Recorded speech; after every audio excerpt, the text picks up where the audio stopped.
Hey Lead Local, my name is Steven and I want to give you guys a quick leadership thought.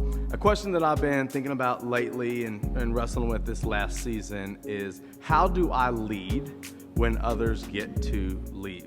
I think if you've been in leadership at any capacity, whether you're leading a small group or a whole movement, for any amount of time, I think we've all either thought this question, maybe some of us have asked this question, but for sure we've all felt this question. How do I lead when others get to leave? You know, in 2 Timothy, Paul is writing to Timothy, and it's some of Paul's last words. And usually when it gets down to the end of the line, you usually say things that are important, that are meaningful, that you hope will leave a lasting impression. And Paul is talking to Timothy as a son and just giving him some advice and how to continue to be the leader that God has called him to be. And one of the things that Paul says to Timothy is in verse 16 of chapter 4, says, "At my first offense, no one came to stand by me." I mean, think about that. Paul is, he's leading, he's doing what he's been called to do, and everybody that he's poured into, everybody that he's invested in, they all deserted him. They left him. So Paul knows what it feels like to be doing what you're supposed to do and others leave. But what Paul says next is fascinating. He says, "Let it not be charged to their account." I think if we are going to lead well, lead long, and lead like we're supposed to, when others are leaving, the first thing we got to do is remember we got to keep our heart right.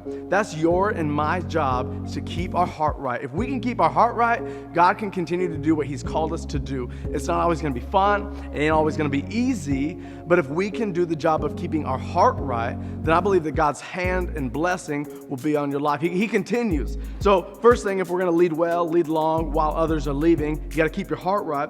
Verse 17, he says, "But the Lord stood by me and strengthened me." Remember this, when others are leaving, God's never leaving you. Man, when others are deserting you, when you feel like you're alone, you are never alone. The Lord stood by me and strengthened me. Maybe in this season, what you need is a little bit of strength from the Lord. How about we stop trying to do it in our own power and in our own mind? And how about we start tapping into the power that God has given us to do what we've been called to do? So let's keep our hearts right.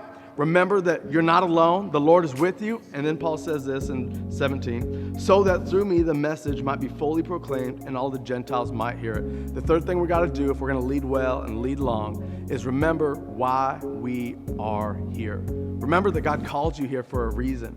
That for such a time as this, you are where you are supposed to be, so that the message might be fully proclaimed. Look, there's a reason God has you where you are. Keep your heart right. Remember that God is with you. You're never alone. And then remember why you're doing what you're doing. Hey, I love you guys. I appreciate you. I'm believing for you. I hope I get to meet you soon.